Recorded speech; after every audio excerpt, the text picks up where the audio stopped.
지난 목요일 아침에 저는 아내와 함께 잠시 병원 신방을 좀 다녀왔습니다. 여러분들 아시는 것처럼 김병주 집사님과 최인희 집사님의 셋째 아들 지민이가 무릎 수술을 그날 받는 날이었기 때문에 그렇습니다. 이른 아침에 병실에 들어섰더니 엄마와 아이가 있습니다. 그리고 다른 우리 교회 집사님 한 분이 와 계셨습니다.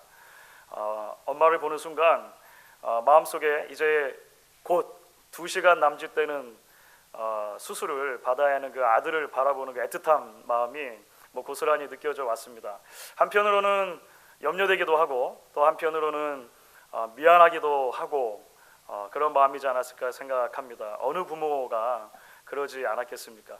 그래서 수술하기 전에 함께 마음을 모아서 하나님께서 수술의 모든 과정 가운데 함께 해주시기를 간절히 기도했습니다. 하나님의 손길을 통해서 온전한 치유와 회복이 이루어지기를 그렇게 기도했습니다. 감사하게 수술이 잘 되었다 그런 이야기를 들었습니다. 여러분들께서도 앞으로 계속 회복되어지고 또 이전보다 더 건강하게 어린아이가 설 수 있도록 그렇게 기도를 해주시면 감사하겠습니다. 오늘 우리가 함께 읽은 말씀에도 보면 아들의 병의 문제로 마음 졸이고 있는 한 아버지를 보게 됩니다. 오늘 성경의 말씀은 그 아버지를 왕의 신하라고 이렇게 소개를 하죠.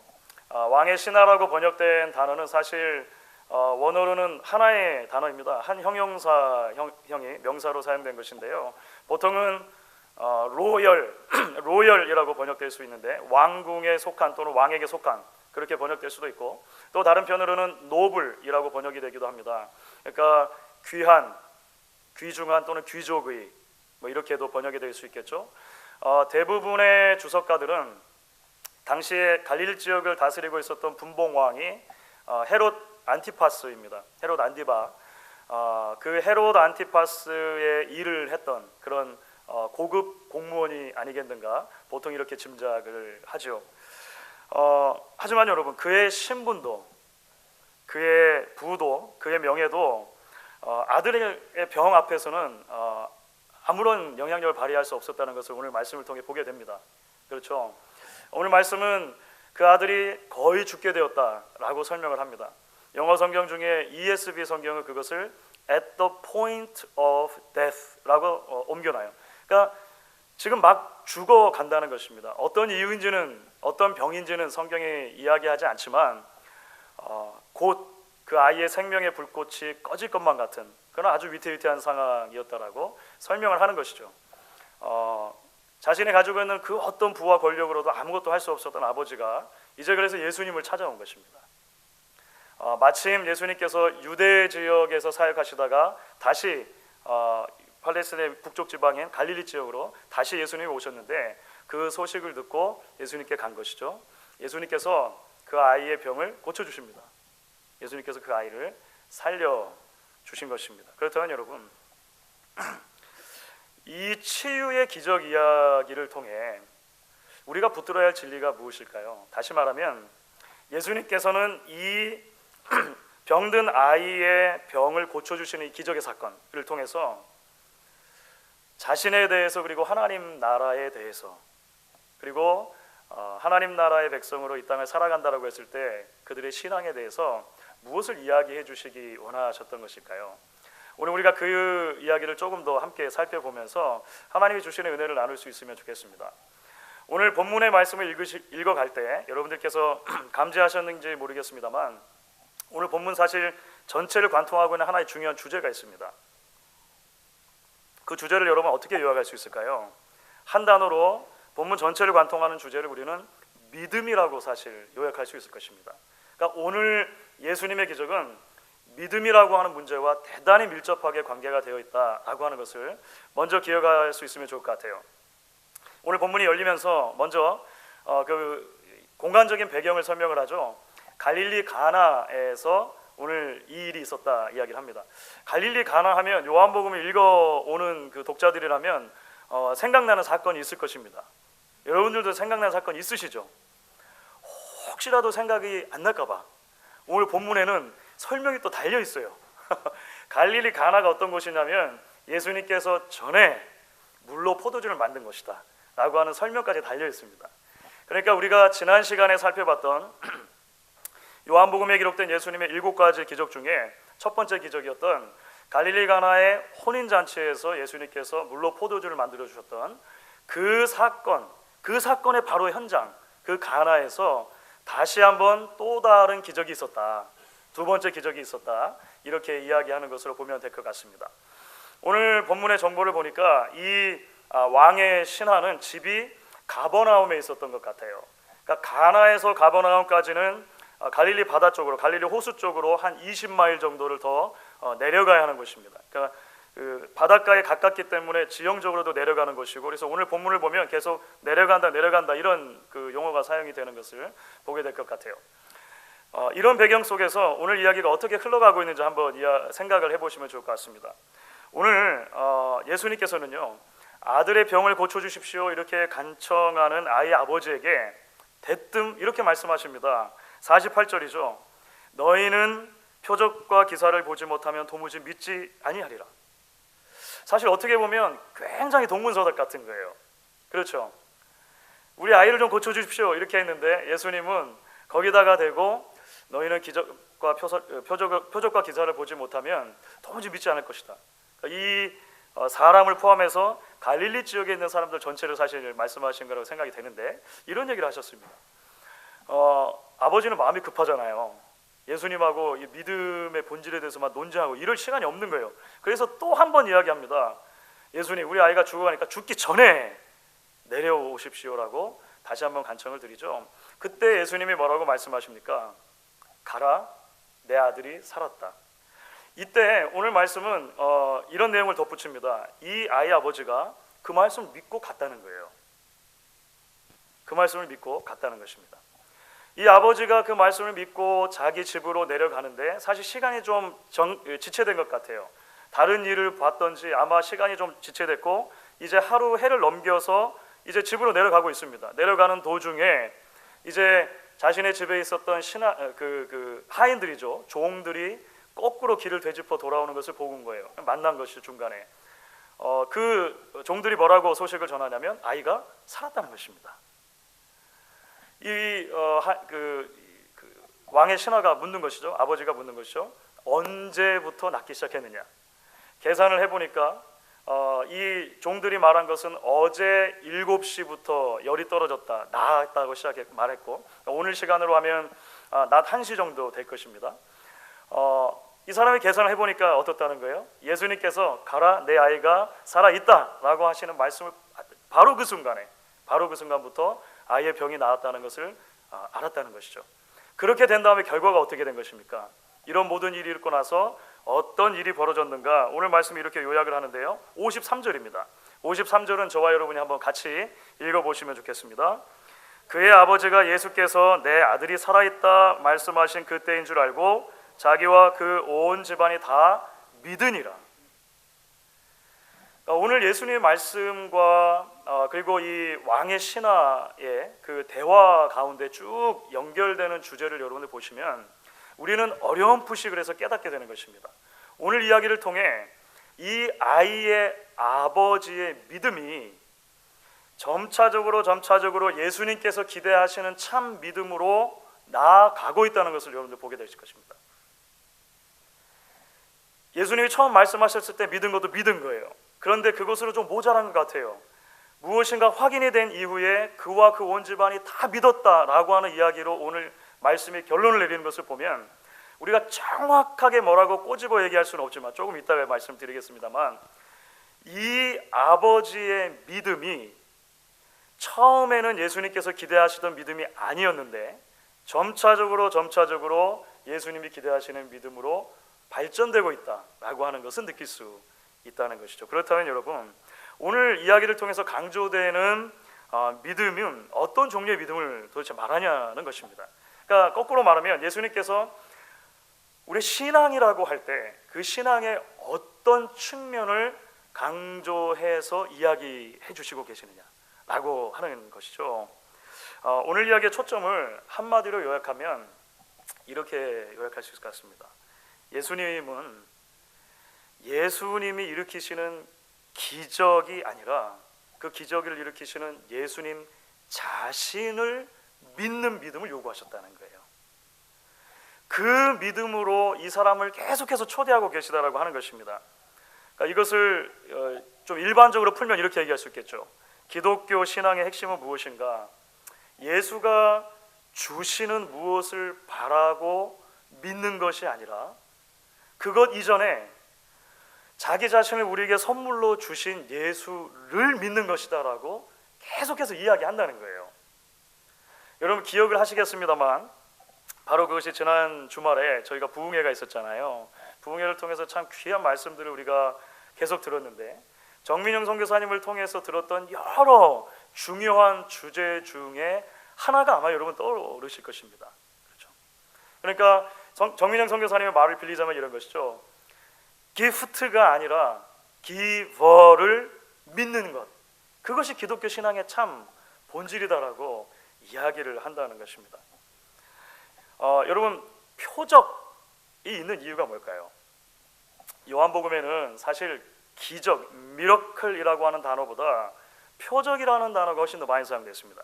표적은 여러분들 가진 성경의 어떤 성경들을 보시면 이렇게 주석을 달아놓고 이적 혹은 이적 이렇게 된 성경들이 있으시죠. 그러니까 표적이나 이적이나 원래 원어의 뜻은 사인에 가깝습니다. 사인. 영어로는 간판도 사인이라고 하죠. 그렇죠. 저희 교회에도 사인이 있습니다. 간판이 있어요. 여러분들이 지나오시면 우리 오거리에 사인이 있는데 물론 업데이트가 좀 필요합니다만 그 사인에 뭐라고 되어 있는지 아시죠? 목양 장로교회라고 이렇게 한글로는 돼 있고 그 다음에 미국 교회 이름 크로스로드 펠로우십 처치라고 이렇게 밑에 되어져 있습니다. 여러분 그 사인이 교회입니까? 질문이 어렵습니까? 여러분 사인 자체는 교회가 아니에요. 그렇죠. 그 사인은 여기에 목양교회라고 이름하는 공동체가 모이고 있습니다라고 하는 것을 지시해 주는 거예요. 한국에서 시장거리를 지나가다가 통닭이 그려져 있는 사인을 만나요. 여러분 그 사인을 먹을 수 있습니까? 그 사인은 먹을 수 없는 거예요. 그 사인은 이 집에서는 통닭을 팝니다라는 것을 지시해 주는 거예요. 그렇죠.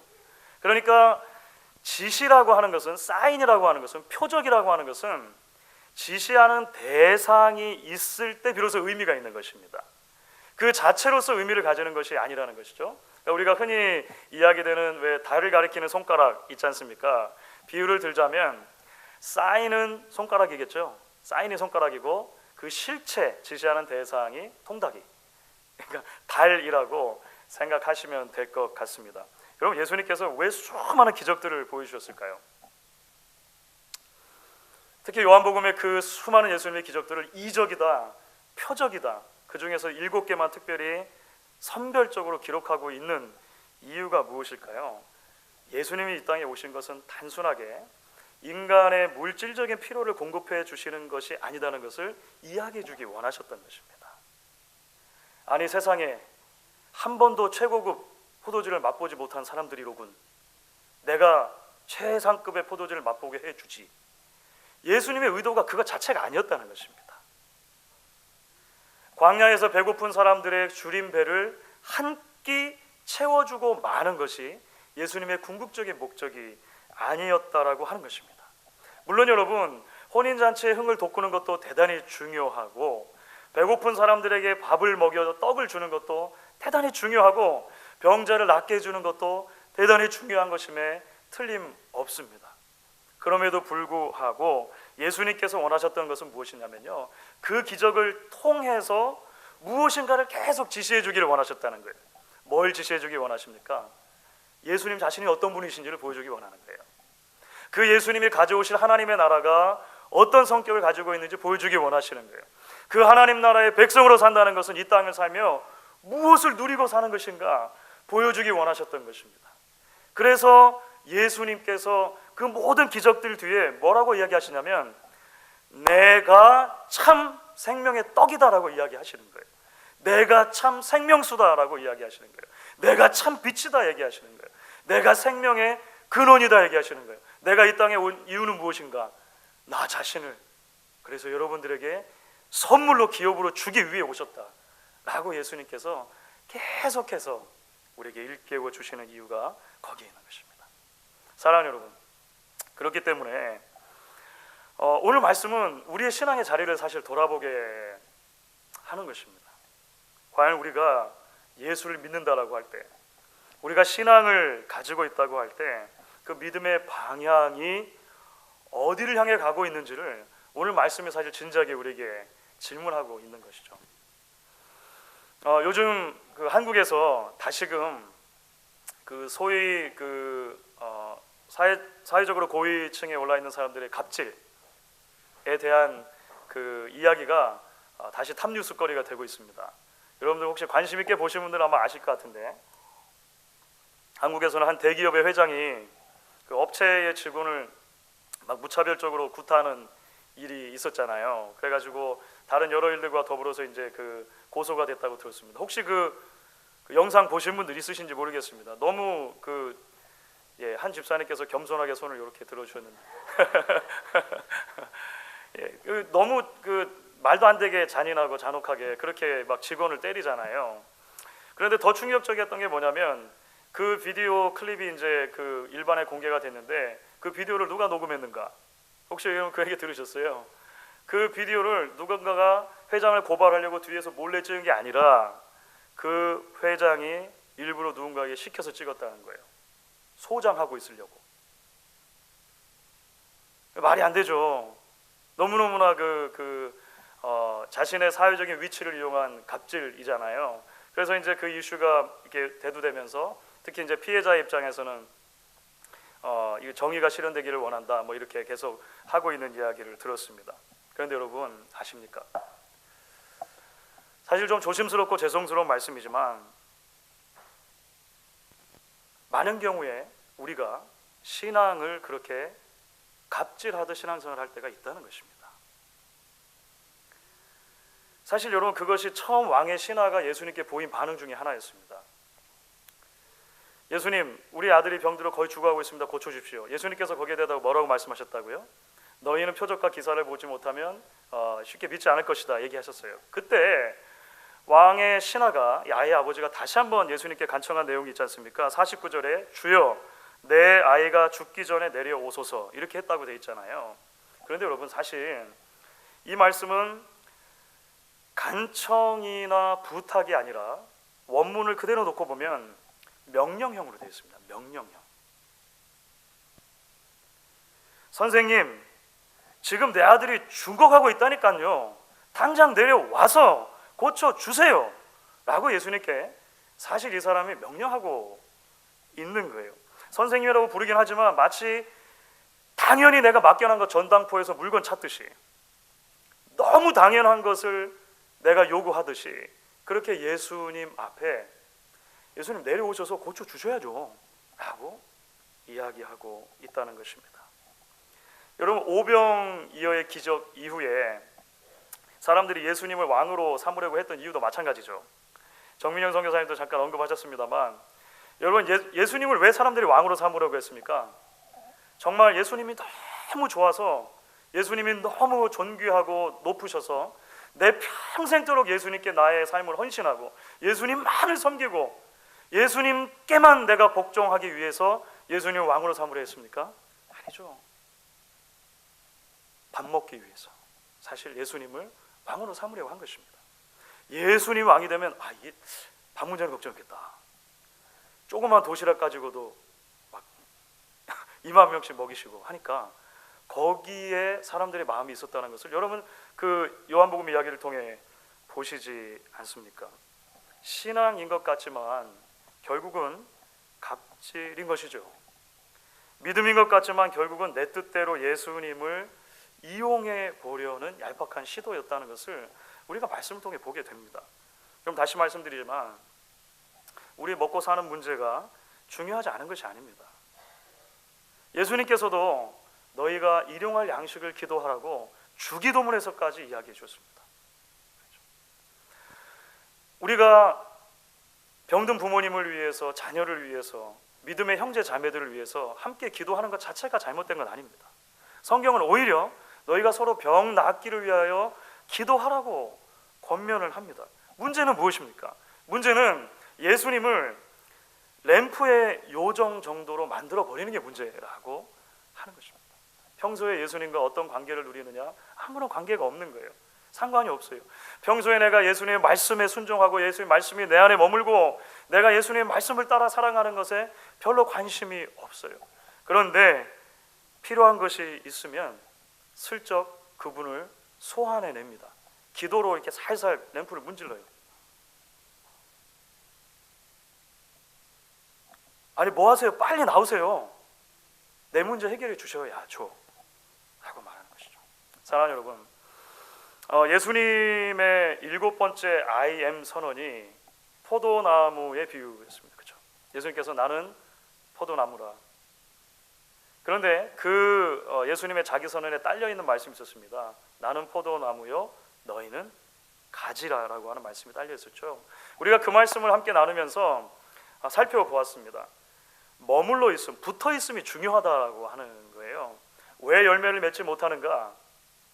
붙어 있지 않기 때문에 열매를 맺지 못한다고 계속해서 그 비유에서 예수님은 설명을 해 주셨습니다. 열매가 먼저가 아니라 관계가 먼저라고 하는 것을 계속 이야기해 주신 것이죠. 그래서 그 말씀 가운데 이제 15장 7절은 우리에게 이렇게 이야기를 하는 것입니다. 여러분 15장 7절 말씀 한번 같이 읽어보도록 하겠습니다. 같이 읽습니다.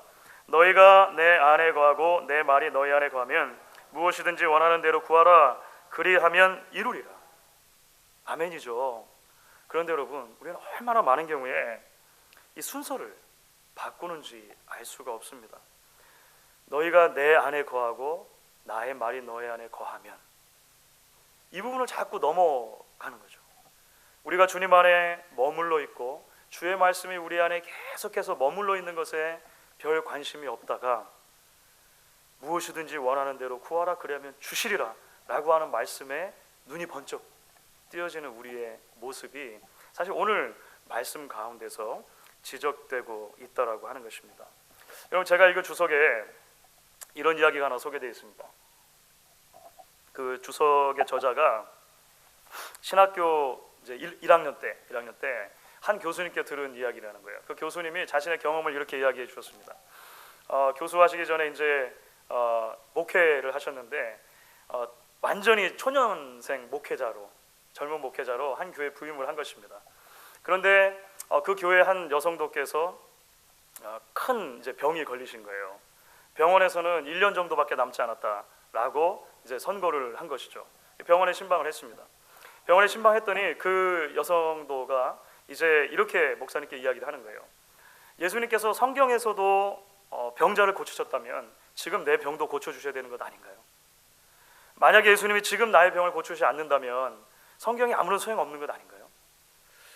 이 말씀이, 이 이야기가 이 목사님에게, 젊은 목사님이니까 도전이 됐나 봐요. 그래가지고 정말로 열심히 기도를 한 거예요. 이 큰일 났다, 안 나오면 안 되겠다 이렇게 생각했죠. 그러니까 뭐 주의 뜻대로 합소서 이런 것도 없어요. 무조건 나야 되는 거예요. 그래서 열심히 기도하고 또 이 여인도 기도하고, 근데 그 가족이 있는데, 가족이 사실은 미국 사람들이 흔히 말하는 이스터 크리스마스 크리스천 있잖아요. 그 부활절하고 크리스마스 1년에 이렇게 2번 정도 교회 나오는 그런 이제 나미널한 그 그리스도인들이었는데 그 가족들도 같이 열심히 기도했다는 것입니다. 여러분, 결과가 어떻게 됐을까요? 둘 중에 하나겠죠. 둘 중에 하나일 텐데 결과가 놀랍게도 나았습니다. 나았어요. 병이 나았어요. 병이 완전히 깨끗하게 나았다는 거예요. 그 의사들이 고개를 갸우뚱할 정도로 놀라운 기적이 일어난 것이죠. 이분들이 이제 기도하기 전에 하나님 앞에 서원을 했습니다. 뭐라고 서원했냐면, 지금까지는 그렇게 했지만 하나님께서 병을 낫게만 해주신다면 이제는 우리 가족 모두가 매주일 하나님 앞에 나와 예배하고 하나님만을 섬기는, 다시 한번 우리 헌신하겠습니다. 그 다음 주일날이 어떻게 됐을까요? 정말로 가족이 다 나왔습니다. 가족이 다 가장 예쁜 옷을 입고 맨 앞줄에 앉아가지고 예배 드렸다는 거예요. 여성도가 나오셔가지고 자기가 어떻게 병에서 낫게 되었는가 회중 앞에서 간증했다는 거예요. 하나님을 찬양합니다 했다는 것입니다. 다음 주가 되었습니다. 다음 주에도 나왔습니다. 다음 주에도 다 이제 나오셨다는 거예요. 좀 더 흘렀습니다. 4주째가 됐을 때 어떤 현상이 일어났을까요? 가족들은 안 나오고 병 나은 분만 혼자 나오더라는 거예요. 시간이 조금 더 흘렀습니다. 그 여성분도 나오셨다가 안 나오셨다가 결국 그래서 교회 앞에 나와서 하나님이 내 병을 고쳐주셨습니다 라고 간증한 날로부터 2달 만에 모든 가족이 이전하고 똑같은 모습으로 돌아갔다라고 이제 그 교수님이 얘기해 주셨다는 거예요. 여러분 물론 이것을 일반화시킬 수는 없겠죠. 그죠? 일반화시킬 수는 없을 것이고 한 가정에 있었던 특별한 이야기를 그 교수님이 이야기해 주신 것일 것입니다. 그럼에도 불구하고 우리가 기억해야 하는 것이죠. 무엇이든지 원하는 대로 구하는 것보다 더 중요한 것이 있다는 것입니다. 그것을 주시는 예수님과 우리가 어떤 관계를 누리고 있느냐. 예수님은 계속해서 기적의 이야기, 예수님이 기적을 안 일으키신 게 아니에요. 예수님 기적을 일으켜 주십니다. 그럼에도 불구하고 그 모든 기적의 이야기를 통해 예수님이 지시하려고 하는 것은 내가 여러분들의 기업이다라고 이야기해 주시는 거예요. 여러분 그렇기 때문에 요한복음 전체를 통해 보면 믿음이라고 하는 주제와 관련해서 아주 독특한 또 하나의 주제가 함께 맞물려서 종종 소개되는 것을 보게 됩니다. 그 주제가 무엇이냐면 예수님의 부재라고 하는 주제입니다. The absence of Jesus. 말이 좀 어렵죠? 예수님이 안 계시다는 말이에요. 예수님이 없다는 말이에요. 예를 들어보면 이런 것입니다. 오늘 함께 읽은 이야기 가운데 왕의 신하, 그러니까 그 병들어가는 죽어가는 아들의 아버지와 예수님의 그 생각이 가장 많이 달랐던 것이 있다면 어디입니까? 그 아버지는 예수님이 오셔서 병을 고쳐줘야 된다고 생각했던 거예요. 예수님 내려오시라니까요. 계속 얘기했던 거예요. 예수님은 어떠십니까? 안 간다. 예수님은 안 가시고 말씀만 주시는 거예요. 그렇죠? 그러니까 보통은 어떻게 생각하냐면 예수님의 프레젠스가 있어야, 예수님이 있어야 기적이 일어난다고 생각하는데 예수님은 의도적으로 몸은 계시지 않은 상태에서 계속해서 예수님이 고쳐줄 수 있다고 보여주시는 거예요. 여러분 오병이어 사건 한번 생각해 보십시오. 사람들이 예수님께서 오병이어 사건을 일으키신 다음에 예수님 왕으로 삼으려 했을 때 예수님 어떻게 하셨습니까? 없어지셨습니다. 예수님은 사람들의 눈에서 사라지셨어요. Absence of Jesus. 죽은 나사로를 살리신 이야기도 마찬가지죠. 마리아와 마르다가 예수님께 사람을 보내서 예수님, 당신의 사랑하는 자 우리의 오라버니가 죽어가고 있습니다. 예수님은요 당장에 맨발 벗고 뛰어가지 않으셨습니다. 그 대신 말씀을 보내시죠. 마리아와 마르다 입장에서 보면 이미 말씀드렸습니다만 마리아와 마르다 입장에서 보면 사실 오빠가 이미 죽었습니다. 그런데 종들은 말씀을 가지고 왔어요. 그 말씀은 뭐라고 얘기합니까? 이 병은 죽을 병이 아니라 이 병을 통해 하나님께서 영광을 받으실 것이다 라고 하는 그 내용인 거예요. 여러분 도대체 왜 요한복음에는 믿음을 강조하시면서 이렇게 예수님의 부재라고 하는 주제를 같이 묶어 이야기하는 경우가 많을까요?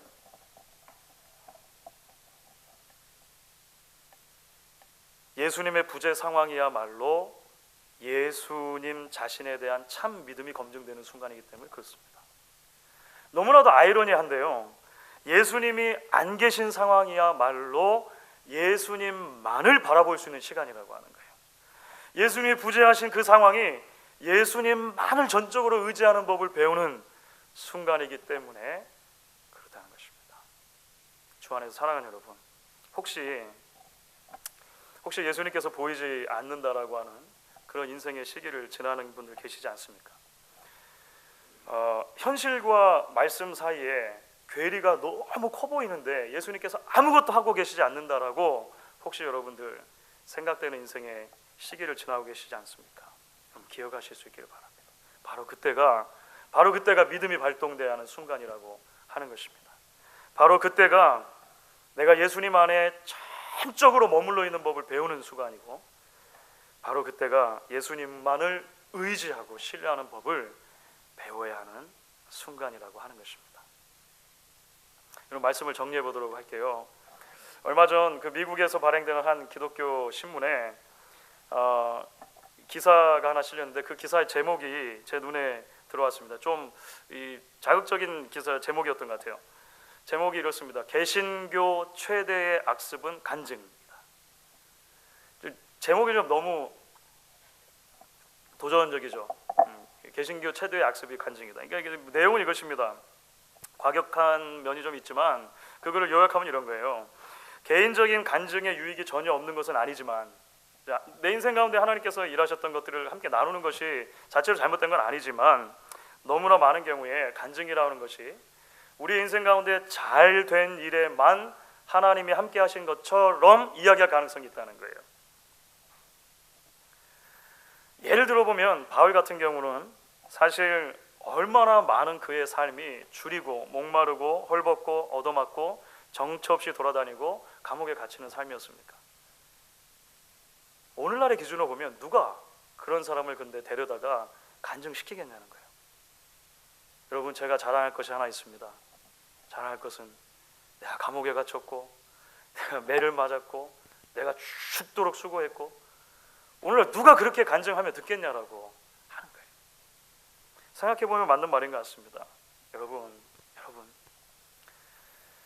내가 기도해서 결국 하나님의 팔을 꺾고 내 의지를 이루어내고야 말았다라고 말하는 게 여러분 어떻게 간증이 될 수 있습니까? 내가 오시라고 했더니 예수님 오시고 내가 가시라고 했더니 예수님 가시더라 라고 말하는 게 여러분 어떻게 간증이 될 수 있습니까? 찬송가 288장, 우리가 너무나 사랑하는 찬송가이죠. 그 찬송가 가사는 이렇게 말합니다. 예수로 나의 구주 삼고 성령과 피로써 거듭나니 이 세상에서 내 영혼이 하늘의 영광 누리도다. 이것이 나의 간증이요, 이것이 나의 찬송이다. 나 사는 동안 끊임없이 구주를 찬송하리로다. 그렇습니다. 험한 이 세상이지만 예수를 나의 구주로 삼고 거듭난 하나님의 백성으로 이 땅을 살아간다는 것 자체가, 그것 자체가 가장 큰 우리의 간증거리라고 하는 것입니다. 광야 같은 인생길을 걸어가지만 예수와 동행하기 때문에 나의 삶의 가장 한복판에서 나는 하늘의 영광을 미리 땡겨서 맛봅니다. 하늘의 영광을 내가 지금 누립니다 라고 말하는 것이 우리의 참 찬송의 제목이라고 고백하는 것이죠. 바로 이것이 오늘 함께 나눈 요한복음의 이야기가 저와 여러분을 초대하는 믿음의 자리이기도 한 것입니다. 여러분, 이런 간증과 이런 찬송이 우리 삶 가운데 넘쳐날 수 있기를 주의 이름으로 간절히 축원하겠습니다.